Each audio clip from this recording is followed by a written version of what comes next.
Des ailes au talent. Je vous propose de faire connaissance avec des artistes qui maîtrisent les techniques et savoir-faire des métiers d'art. Des ailes au talent, c'est une série de portraits de femmes et d'hommes dont le talent et le parcours méritent d'être racontés. Des portraits littéraires, car nous avons choisi de donner la parole à des écrivaines et à des écrivains. Chaque épisode de ce podcast est le fruit d'une rencontre entre un artisan d'art et une plume. L'autrice que vous allez entendre dans cet épisode, c'est Nolwenn Leblevenec. Elle tire le portrait de l'ennoblisseur de papier, François-Xavier Richard. Vous écoutez la 3e saison des ailes au talent. Soyez les bienvenus.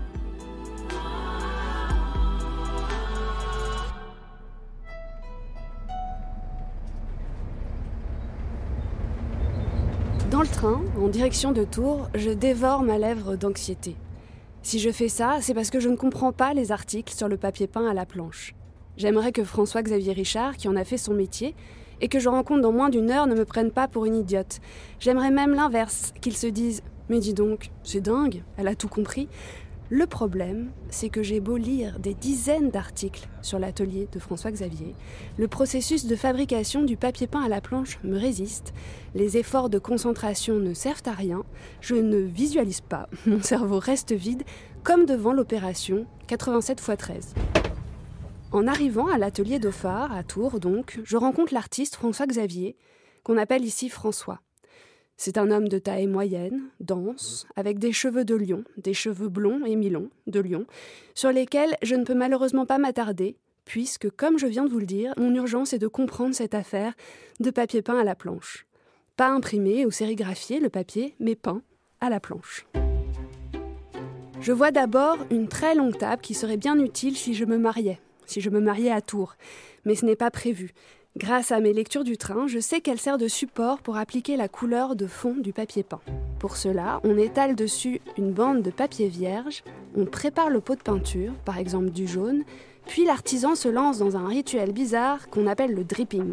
Il court le long de la table en projetant des gouttes sur le papier, sorte de Jackson Pollock en fuite, puis il badigeonne l'ensemble très rapidement avec 2 brosses pour obtenir un jaune uniforme. Bien. Mais les motifs. Comment surgissent-ils, les motifs ? Je m'arrête devant la presse. La presse est une machine actionnée à la main qui permet d'écraser à intervalles réguliers des planches sur la bande de papier, jaune donc.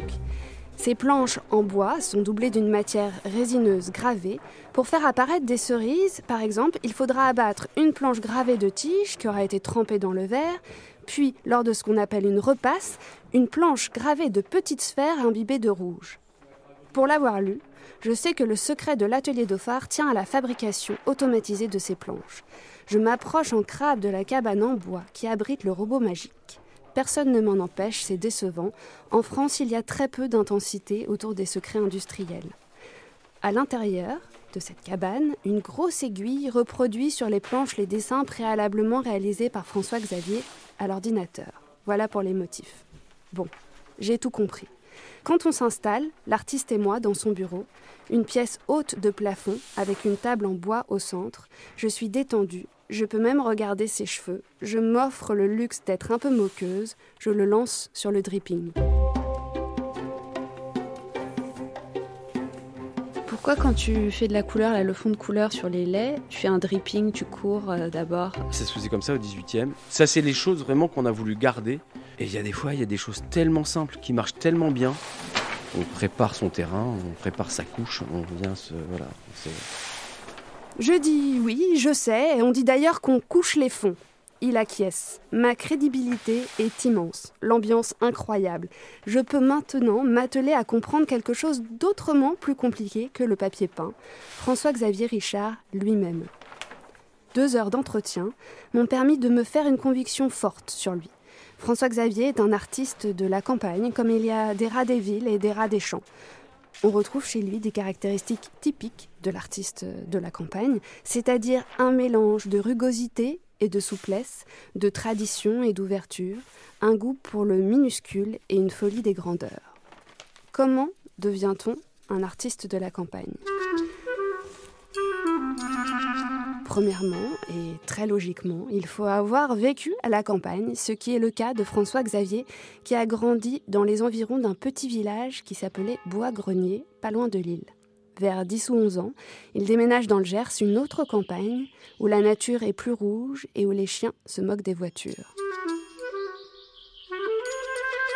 Deuxièmement, il faut avoir des prédispositions. À la maison, François Xavier grandit avec un père ingénieur qui lui transmet l'intelligence de la main. L'intelligence de la main, arrêtons-nous sur cette expression, à l'atelier, François Xavier l'utilise si souvent qu'on se moque de lui.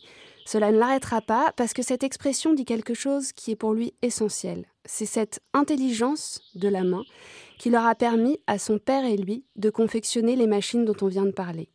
À côté de ce père manuel, on trouve une mère cérébrale, une prof de philo passionnée par la critique d'art. Tout ceci prédispose. Troisièmement, pour devenir un artiste de la campagne, il faut qu'une porte s'ouvre sur la possibilité même de l'art. Dans l'histoire de François Xavier, cette porte s'incarne en la personne de Myrie Fenwick, une vieille peintre de 75 ou 80 ans, qui porte le nom d'un personnage d'Agatha Christie et qui a un jour surgi du néant. Myrie Fenwick a atterri dans le Gers parce qu'elle cherchait à retaper un petit-fils en errance scolaire. Le garçon est envoyé dans la classe de François Xavier. À quoi ça tient une vie ? Moi, j'avais 16 ans, 15-16 ans. Myrie, elle peignait un peu dans le postmodernisme, c'était un peu tous azimuts. Elle était capable de peindre aussi bien un paysage ou un intérieur que des peintures tout à fait abstraites.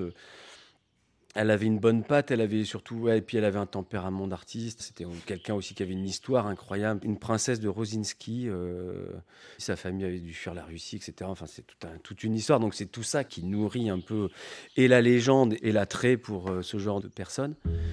Derrière Myrie Fenwick, l'Empire russe. Et l'on entend ici l'ultime attribut d'un artiste de la campagne, le désir de grandeur. François Xavier en est atteint, lui qui à l'adolescence a déjà écrit un film qu'il juge excellent. L'ado du Gers décroche d'ailleurs un rendez-vous d'1 heure dans l'appartement parisien de Claude Sautet. Il lui pitch le scénario, un griot africain débarqué aux States. Il dévoile son casting rêvé, Manu Dibango dans le rôle du griot. Évidemment, le film, qui restera dans ses cartons, se demande comment concilier tradition et modernité. J'avais imaginé un personnage comme Manu Dibango pour incarner ce griot qui était un peu arraché à ses racines. Et voilà. Et après, c'était le choc. C'était ce choc culturel à la fois de quelqu'un qui est.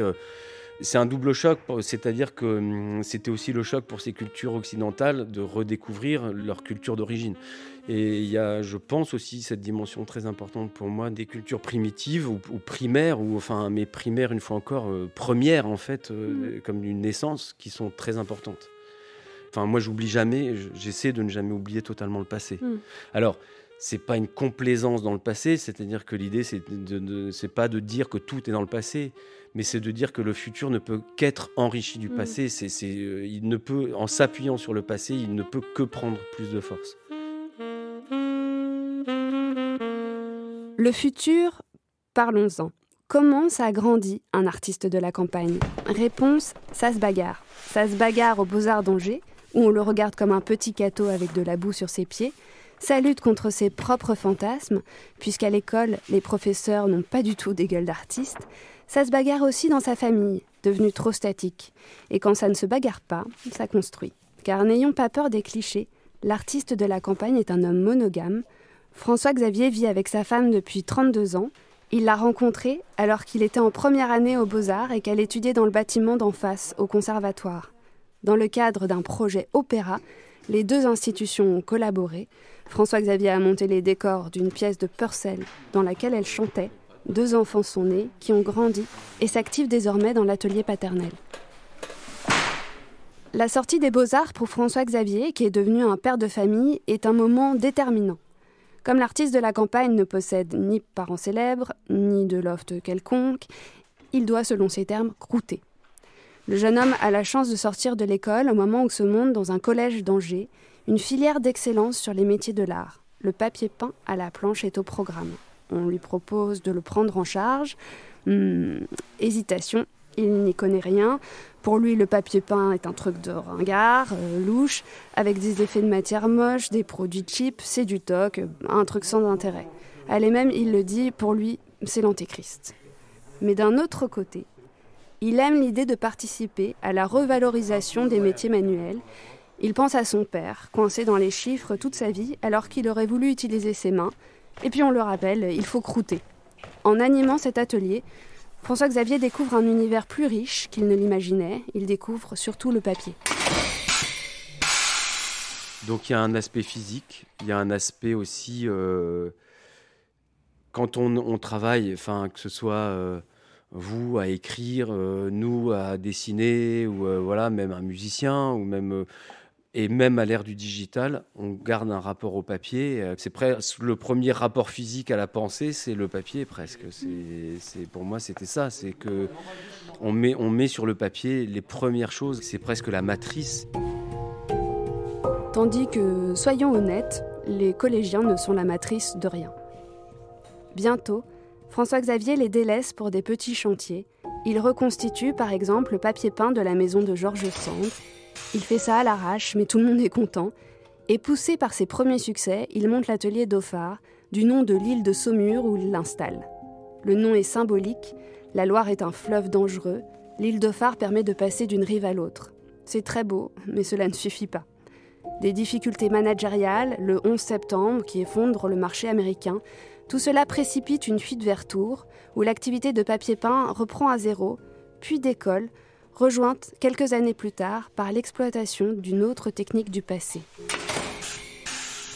Faire part de l'an 2011. François-Xavier Richard a la joie de vous annoncer la naissance du carton-pierre, une nouvelle matière. Dans une optique écolo, l'artiste cherchait à recycler les chutes de papier, mais il ne voulait pas tomber dans le trop basique papier mâché. Il tombe finalement sur un matériau aux propriétés incroyables, le carton-pierre, et comme son nom l'indique, dur comme de la pierre, mais il s'assouplit comme du cuir lorsqu'on le plonge dans l'eau et redevient dur en séchant. Transformer du papier en pierre, c'est quand même assez cool comme idée. Ça, c'est François-Xavier qui le dit. Il parle comme moi, comme un vieux jeune. Avec le carton-pierre, François-Xavier et ses artisans fabriquent des fresques murales, de l'habillage de mobilier, des objets. La chaise qui est à côté de moi, dans le bureau, est en carton-pierre. Et j'en profite pour le dire, il y a face à moi un dessin de Claude Ponty, des poussins naturellement, parce qu'une collaboration avec lui est en cours. À ma gauche, par terre, se trouve aussi un carton rempli de jolis petits carnets fabriqués par la maison d'édition, adossée à l'atelier, un projet monté par la fille de François-Xavier, comme quoi, ici, en 20 ans, on a appris à faire du commerce. Mais un artiste de la campagne reste avant tout un artiste. C'est une évidence lorsqu'on écoute François-Xavier parler de son séjour à la villa Kujoyama, une résidence au Japon où il a travaillé sur l'orgue de papier. Un instrument entre le piano et la cocotte en papier géante, un instrument entièrement fabriqué en papier et qui en exploite toutes les possibilités sonores.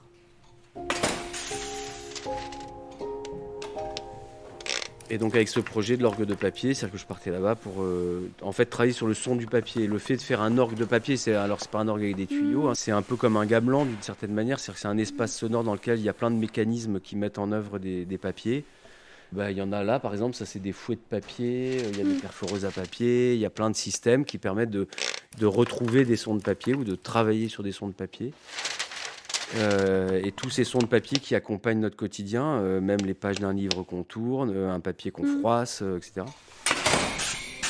Au Japon, François-Xavier Richard a découvert le washi, un papier japonais ultra fin, translucide, mais solide et idéal pour faire du tambour avec les doigts. Il l'a intégré à l'orgue de papier, cela donne un son comme...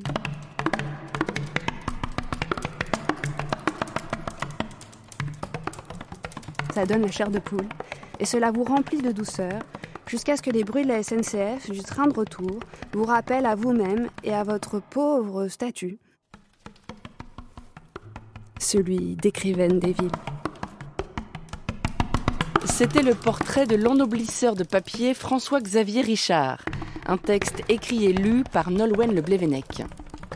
Des ailes au talent est un podcast de la Fondation Bettencourt-Schuller, réalisé par le studio Radio France en collaboration avec les éditions Gallimard.